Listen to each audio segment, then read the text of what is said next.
is about the everlasting gospel and how it was distorted. Hi, Prime.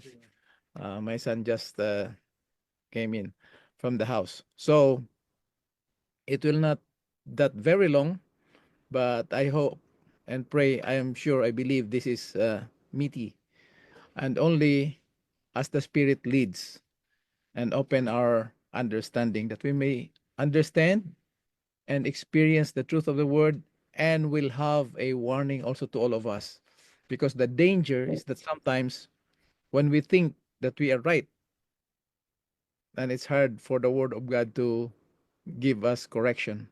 So it is always the purpose of the word of God to give instruction, correction, and reproof, so that we will do and we will live a life that is pleasing to God according to his will, and people will see Christ in us, the hope of glory.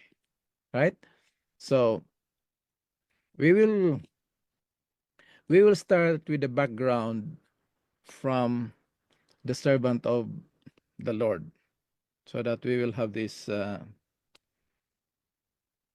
in mind. The servant of the Lord says that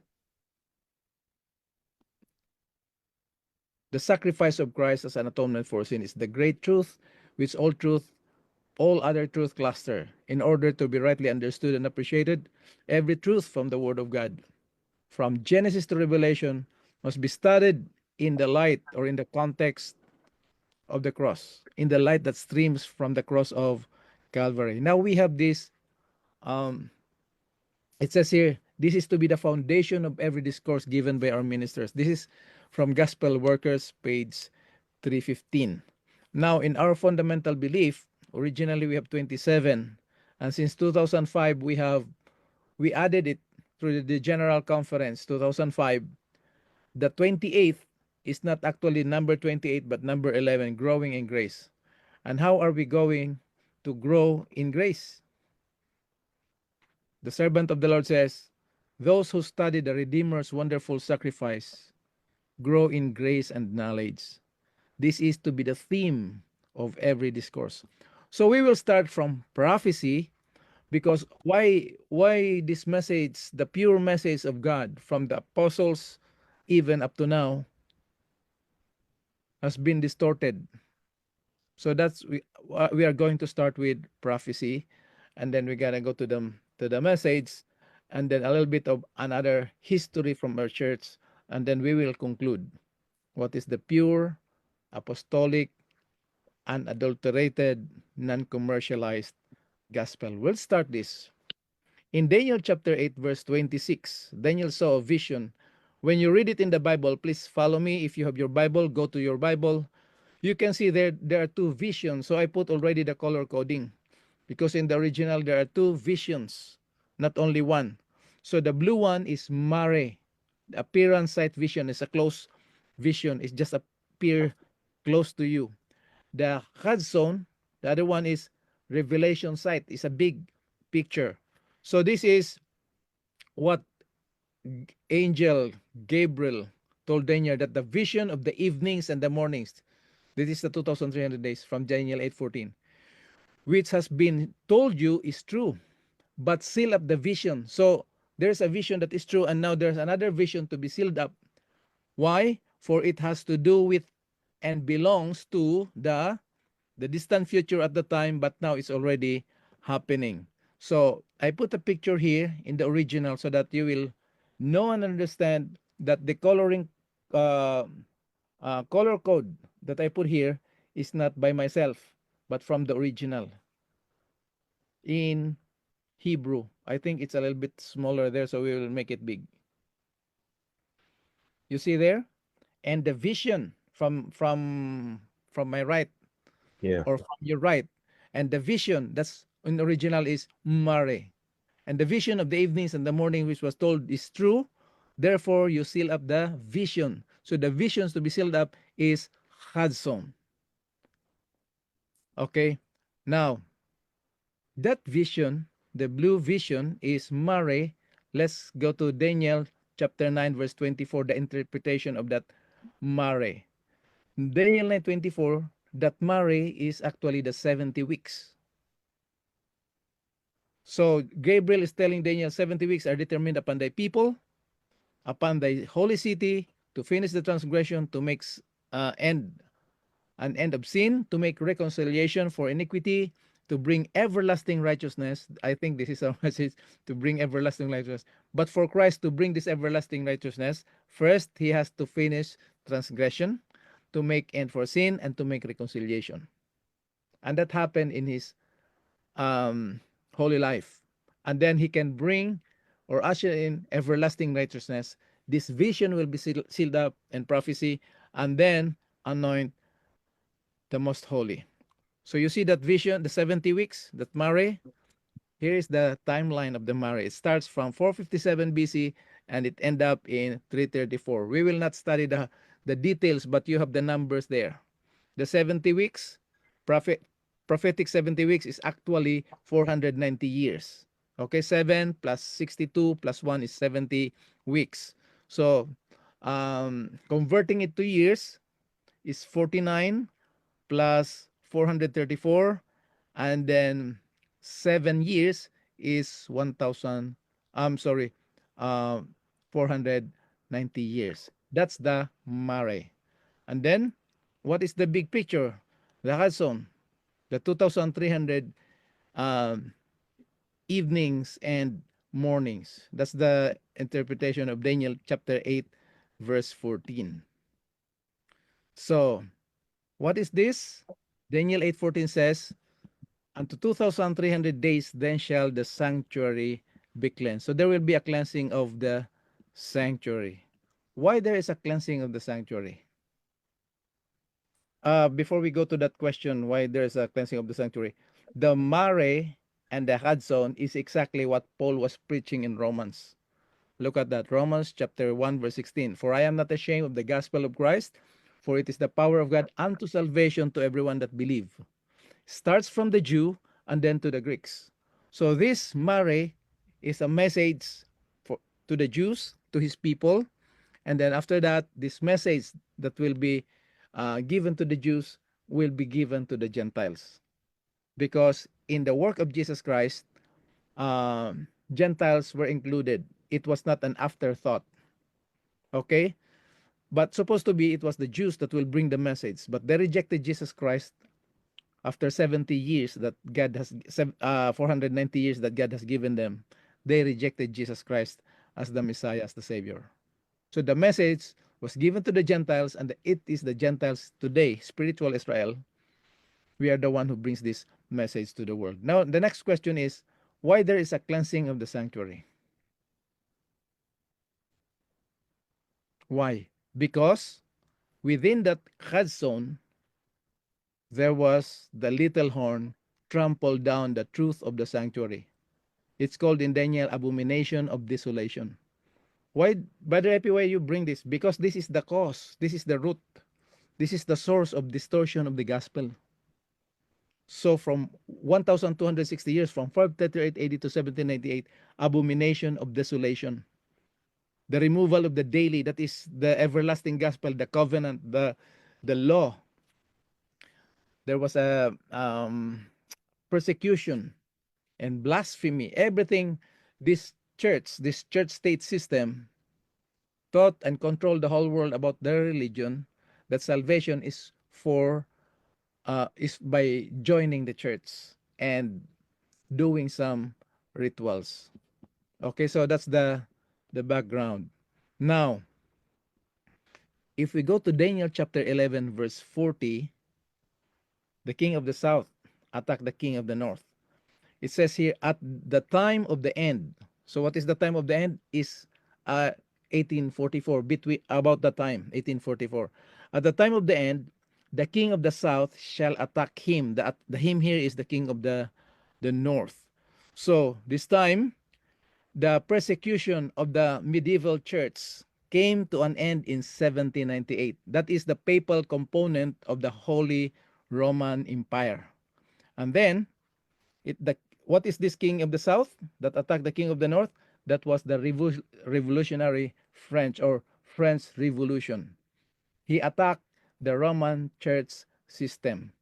And then in the state component, not the papal component, the government, the state component of the Holy Roman Empire would come to an end in August 1806. Now let's go back to Daniel chapter 12. Then I, Daniel, looked, and behold, there stood other two. So Daniel, and there were two, the one on the side of the bank of the river, and the other on the side of the bank of the river. So three of them. And one said to the man clothed in linen, we know that this is the pre-incarnate Christ, was upon the waters of the river. So that's the fourth one. That is Jesus Christ. That's the mighty man, mighty warrior. There's a question. How long shall it be to the end of these wonders? What wonders? In Daniel chapter 11, that wonders, verse 36. Then the king will do as he pleases. This is the king of the north. As he pleases, will he exalt and magnify himself above every other god and will speak monstrous things against God. So we know that this is the little horn. In other translation, that's marvelous or blasphemous or extraordinary. Now, I will give you the diagram so that we will understand more. The more we have a diagram, it will be easy for us to understand. Remember that the little horn, the church state, this is talking about the church state system who trampled down the truth of the gospel, the truth of the sanctuary. Okay? Look at this. So the red one, this is the Hudson 2,300 days, right? Now, this diagram starts with 508. And the Roman church systems started officially in 538 to 1798. But in 508, notice this, very important. It was Clovis, the first king of France, who became converted to Christianity. He is the one who sets up the system of the Roman church system. He is the one who gives authority. But notice that in 1798 is the same French Revolution that brings down that system.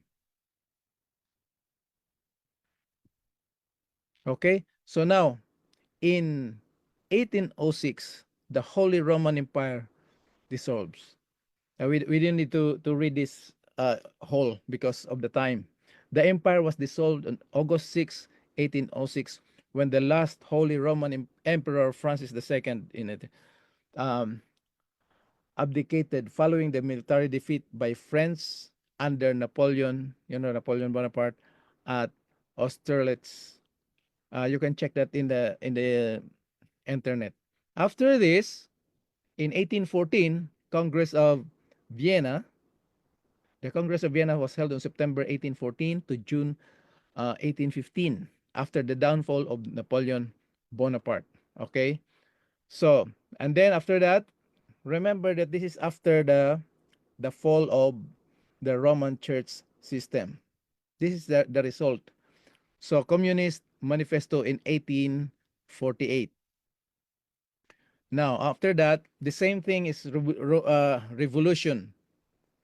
Revolution in 1848, known as the countries as springtime of the people or spring of nations. Okay? Now, after 1867 is Das Kapital by Karl Marx. Right? Okay, so these are the history. And then we know in 1914 was the World War One. If you want to hear the presentation of this full study about this prophecy, will be on Thursday evening. And then after that is Bolshevik Revolution. Okay? Mga kaliwa, leftist revolution. And then in 1939, I don't know if Brother Piper, I don't know what year Brother Piper was born, but this one, 1939, was World War One. Maybe Kuya Piper was not born yet that time. Right, Kuya Pipes? 1957. Oh, okay. So too far. Uh-huh. Now, this is the outcome of the French Revolution when they turned down the Roman state system. Actually, remember Charles Darwin, The Origin of Species?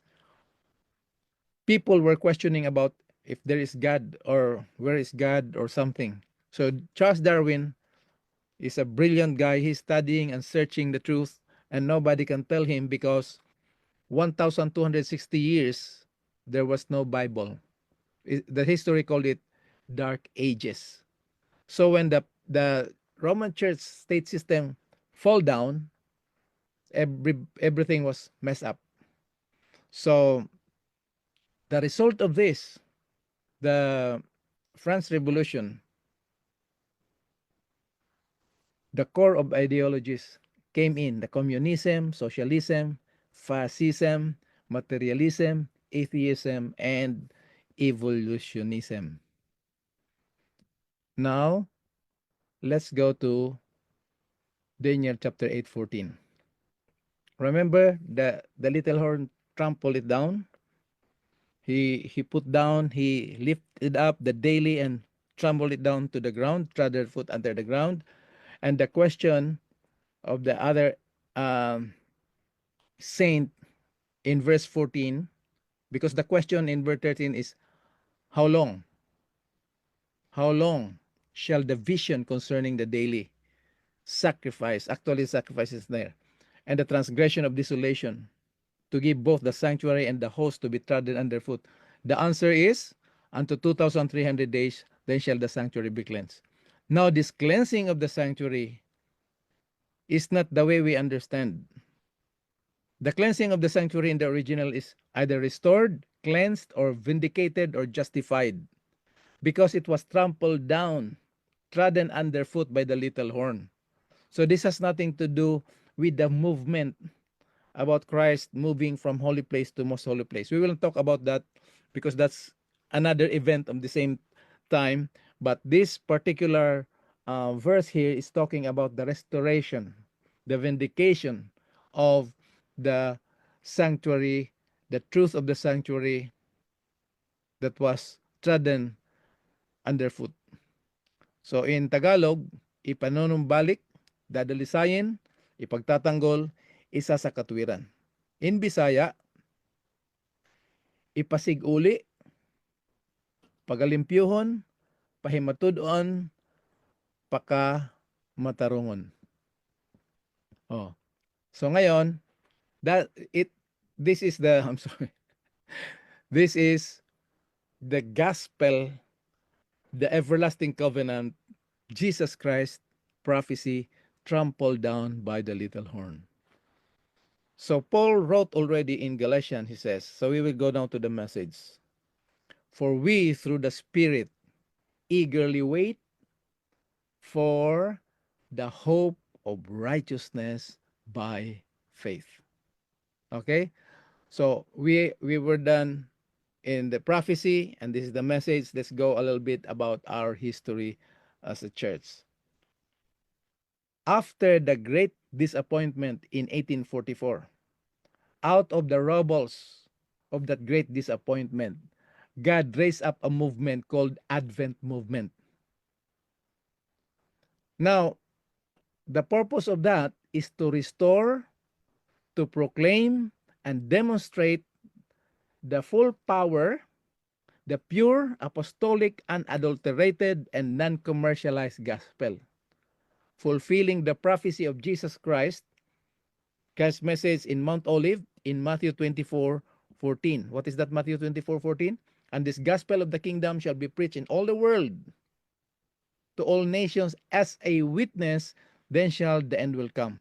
So when God raised up the Advent movement from the great disappointment in October 1844, God was not planning to add another denomination. It's not to add another denomination of those already existing. His purpose is to raise up this movement to fulfill the prophecy, and this prophecy is spelled out in the three angels' message of Revelation 14:6 to 12.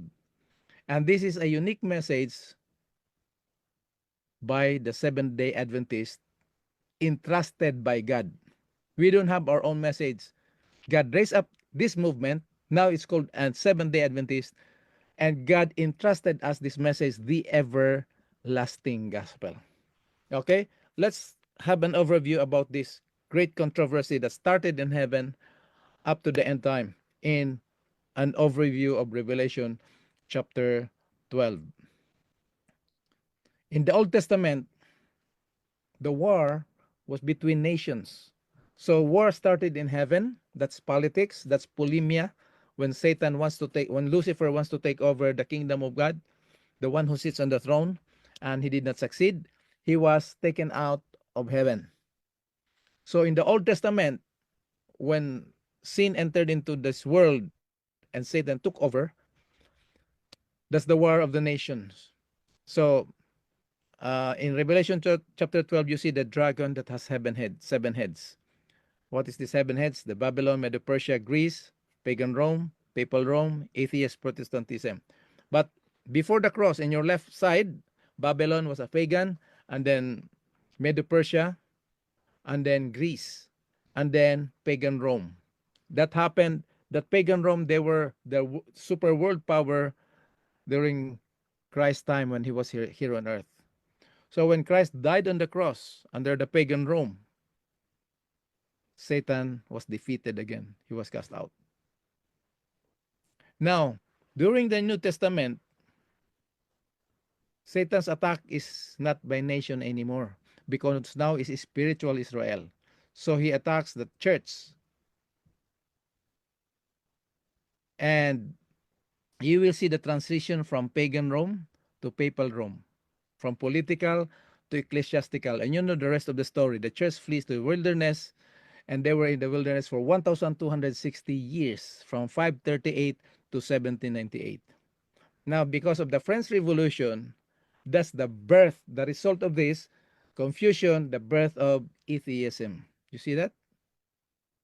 And then after that, Satan cannot do anymore, so he has to reproduce another attack by copying now the truth that will appear into the eyes of the people, the believers, by having this apostate Protestantism. They preach about Christ, they preach about grace, they preach about the love of God, but there's something missing in there. So did you see that? The dragon has seven heads: Babylon, Medo-Persia, Greece, pagan Rome, and then transition to papal Rome. And atheists, they don't actually say that they don't believe in God. They are questioning the authority and the presence and the power of God. Because if there is God, where's justice? So because there's no justice, then there's no God. Masama ang loob nila sa Diyos. Sabi-sabi lang nila that there's no God. But actually, they acknowledge that there is God, but God is not moving there. So forget it. Okay? Now, the most dangerous is the copying of the message of God, the love of God, everything that is of God that is being copied, but different approach. Now, when you go to Revelation chapter 17, about that head, let's read Revelation chapter 17, verses 9 and 10. Here is the mind which has wisdom. The seven heads are the seven mountains on which the woman sits. And we know that woman is the church. There are also seven kings. Five had fallen, one is, and the other has yet to come. And when he comes, he must continue a short time. So it's just a short time. He will continue in a short time. Look at this. Babylon, seven heads. Babylon, fallen. Medo-Persia, fallen. Greece, fallen. Papal Rome, pagan Rome, fallen. The church state system, the papal Rome, fallen. The sixth is nationalism. That is happening today. You know what nationalism is? They want to have power over all the nation. You know, it's different from patriotism. Patriotism is that you just want to have a control of your own nation. But nationalism is more intense ideology that emphasizes more on national identity. Most of the time, they promote a sense of superiority or superiority over other nations. That's nationalism. That is happening today. You will not see it, but when you look at the prophecy, then you will see that prophecy is actually fulfilling. Now, number 6 is current global order that is happening today. The seventh is still to come. But remember, he must continue a short time, only short time. So he is to come, very near. It's about to come. Okay? So enough for that prophecy. We will go to our history on how it happened. Let's go to our topic for today. Oh, where is it? Okay. The distortion, salvation by grace plus work. I think the title that we put there is salvation by grace and works. It's whoever made that title there is so polite so that it will not be distorted. But actually, what we are studying is that there's distortion of salvation by grace, and they put it plus works. That's why this is the title that we have. So Mm. Paul was asking, I was shocked. I marvel that you're turning away so soon from him who called you in the grace of Christ to a different gospel, which is not another gospel, because there's only one gospel, the everlasting gospel. But there are some who trouble you. That some here refers to the enemy, Satan, trouble you and want to pervert the gospel. Now let's go to our own. We will not talk about other people, but our own history. Look at this. Patriarchs and Prophets, page 523. Love to God is the very foundation of religion. To engage in his service merely from hope of reward or fear of punishment, which is the basis of self righteousness or paganism, would avail nothing. Mm-hmm. This includes our activities that when we do good, we want to be congratulated by people, and no, if nobody will do that, we feel bad. This is what Ellen White is talking about. So she says, open apostasy would not be more offensive to God than hypocrisy and mere formal worship. Mm. We promote solemnity in the church, that we don't need to make noise, but that's just up only up to that. But I don't know how much we value the word of God by spending time. Oh, the Sabbath school is beautiful, but we are running out of time, so maybe we will do it in the I don't know if we say that in the afternoon, but I can Some other hardly. time. But maybe some churches are doing it. Now look at this. As Christ ambassadors, they, God's people, are to search the scripture to seek the truth that had been hidden beneath the rubbish of errors. And every ray of light received is to be communicated to others. One interest will prevail, one subject will swallow up every other. What subject is that? Christ our righteousness. Review and Herald, December 23, 1890. Now, the above statement was made in the context of 1888 General Conference, when God gave that message to Elder Johnson Wagoners, the 1888 message of justification by faith, which is the third angel's message in verity. Review and Herald, April 1, 1890. The most precious message, Testimonies to Ministers, page 91, was sent by God to liberate Adventists from the subtle form of legalism, saved by grace plus works or keeping the law, similar to the problem in Galatians. That's why our key verse there is actually Galatians, because this is the problem. The problem in Galatians is the same problem with Adventists. 3 weeks ago, I saw a program from one of our uh, called Faith Defender, and the title of the program was, "Does Adventist teach salvation by faith plus works?" That's the title. Actually, we don't teach that, but the drama, the sad story, the sad reality is that 90 or more percent, 90 plus percent, that's what we believe or we practice. because of the Ten Commandments. So look at this story. Prior to 1888, the pioneers of the Adventist Church were occupied with preaching the law in their attempts to counteract the teaching of dispensationalists. You know, dispensation that in the Old Testament, people were saved by obeying the law of Moses, and then in the time of Jesus Christ by grace, praise the Lord, hallelujah. And then today, speaking in tongues through the Holy Spirit. So they want to counteract with that. So they put so much emphasis on the law. So this law emphasis was greatly responsible for legalism in which early Adventists were trapped. Because of this emphasis, the glorious truth of justification by faith, the third angel's message, was lost sight of and therefore excluded from the main thrust of the church teaching. And then if you teach this, they will accuse you that you are an offshoot. But at least now, no more. At least we are already there. But talking about justification by faith, we are behind from the evangelicals. They've talked about the love of God, the grace of God, you know. Okay, so now let's continue. This is our history. In May 27, 1976, Adventist Review, a group of church leaders quoting Ellen White, admitted that the 1888 message was the beginning of the latter rain and the loud cry. Latter rain, the message. Loud cry is a message that is pure and clear. They also confessed it is clear that the fullness of the marvelous blessing God wanted to bestow upon the church was not received at that time nor subsequently. And their comment is, had this message been fully received and proclaimed to the world, Revelation 18:1 will be fulfilled. Lighten the earth with the glory of God. And then Jesus will come. Example,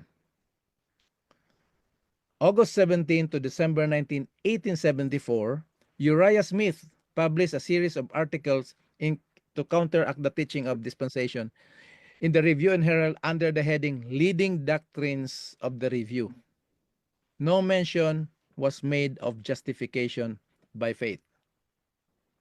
3 years later, 1887, James White and Uriah Smith conducted a Bible Institute to train ministers for the work of evangelism. Again, there was no mention of justification by faith.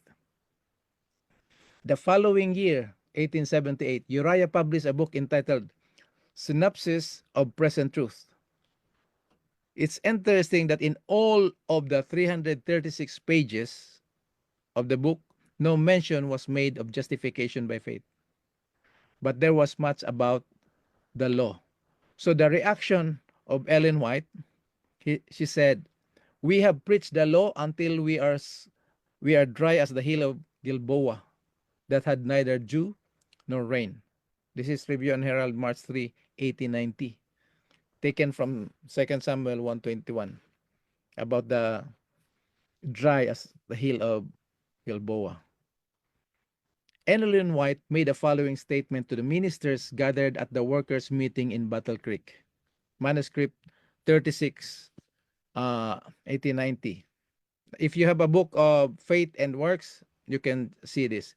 The danger has been presented to me again and again of entertaining as people false idea of justification by faith. What is this false idea of justification by faith? This is apostate Protestantism, talking about the love of God, the grace of God. Praise the Lord, hallelujah for that. But now the justice of God is left behind. I have been shown for years that Satan would work in a special manner to confuse the mind on this point. What point? Justification by faith. It sounds true, but it's not pure. The law of God has been largely dwelt upon and has been presented to congregations almost destitute of the knowledge of Jesus Christ and his relation to the law, as was the offering of Cain. I have been shown that many have been kept from the faith because of the mixed, confused idea of salvation. Now comes the problem. It's not to attack, but we have to admit that all of us, we stumbled in this situation. What is the cause? because the ministers have worked in a wrong manner to reach hearts. The point that has been urged upon my mind for years is the imputed righteousness of Christ. That is justification by faith. I have wondered that this matter was not made the subject of discourses in our churches throughout the land, that means here in America, when the matter has been kept so constantly urged upon me, and I have made it the subject of nearly every discourse and talk that I have given to the people. Now, four more slides about the third angel's message. Some of our brethren have expressed fears that we shall dwell too much upon the subject of justification by faith. But I hope and pray that none will be needlessly alarmed, for there is no danger in presenting this doctrine as it is set forth in the scripture. The Lord has proclaimed himself to be merciful and gracious, long-suffering, abundant in goodness and truth. Several have written to me, inquiring if the message of justification by faith is the third angel's message. And I have answered, it is the third angel's message in verity. Review and Herald, April 1, 1890. Second to the last one slide. The Lord in his mercy sent a most precious message to his people through Elder Wagoner and Jones. This is the 1888 Minneapolis Conference. This message was to bring more prominently before the world the uplifted Savior, the sacrifice for sins, and the whole world. It presented justification through faith in surety. It invited the people to receive the righteousness of Christ, which is manifested in obedience to all the commandments of God. You see this part here? This gospel, the third angel's message, the everlasting gospel, justification by faith, produces a life that will manifest in their lives in obedience to all the commandments of God. So obedience to the commandments of God is the byproduct of this message. It's not an additional requirement for salvation. Okay? So, to conclude our sharing for tonight, let's go to how different messages or gospel is being distorted. Remember the atheism? Non-believers, but they're confused if they believe in God. Because if atheists don't believe in God, they don't need to question God, but they were questioning God. So their statement is, God's favor must be earned.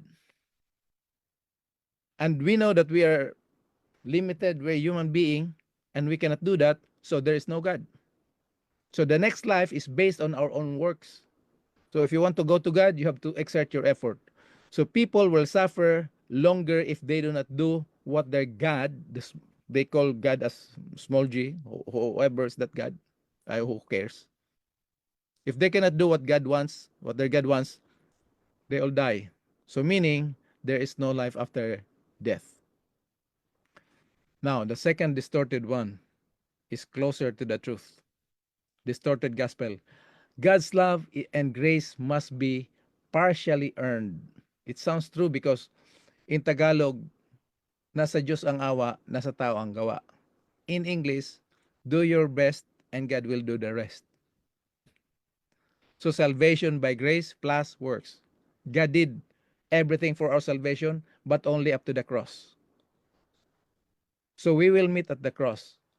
So we will exert our sinful humanity has to do something so that we can meet the requirements. So people are lost because they fail to believe or do enough of what God asked them to do. Now let's go to two extremes. Distorted gospel universalism. Because God is love, God is gracious, He saved all. This grace was given freely to all. Salvation is by grace alone for all. And God loves us so much, so no one will be lost. Everybody will go to heaven, for God will eventually win the hearts of all now or in the next life. So it sounds true because can you imagine everybody will be saved, but everybody will go to heaven? Now that go extreme, that go beyond from the Bible because the Bible says he that endures to the end. You see that? Now, another distorted gospel is the limited good news, because God loves so much the people that he just selected, that he wants to save. So God's love and grace are given only to the elect, to some. Salvation by grace alone, but only to the elect. God elected some people to be saved, and God rejected some people not to be saved. So people are lost because God has chosen to save only some, and human race, others have no choice. Now the pure, unadulterated, non-commercialized, apostolic, biblical, historical, prophetic message is the everlasting gospel that was planned and initiated by God before the foundation of the world, promised right after the fall, and was fulfilled in the holy history of Jesus Christ by his miraculous birth, his perfect life, his victorious death, and his glorious resurrection. God loves, God's love and grace are given freely to all. Then salvation by grace alone to all, and that will be experienced by faith. The faith that comes also from God, not initiated by self. So it is heaven came down and glory filled our soul. In case some people will be lost, it is because they chose to live in sin rather than surrendering to the truth of the gospel that in Jesus Christ we have been saved and we have already eternal life. So, brothers and sisters, I think I went beyond the time, but this moment I want to tell you that may the unchangeable, unconditional love of God, which is the foundation of the everlasting gospel message, be our understanding and experience and testimony. And that the grace, the powerful grace of Christ will transform us every day as we share this everlasting message, as the Spirit continue to dwell in our hearts and guide us into the path of righteousness until Jesus comes and many souls will be brought to the kingdom of God. So this is the end of our sharing tonight. God bless us all. Share the word, grow in the Lord, and I love you all in the name of the Lord. Amen.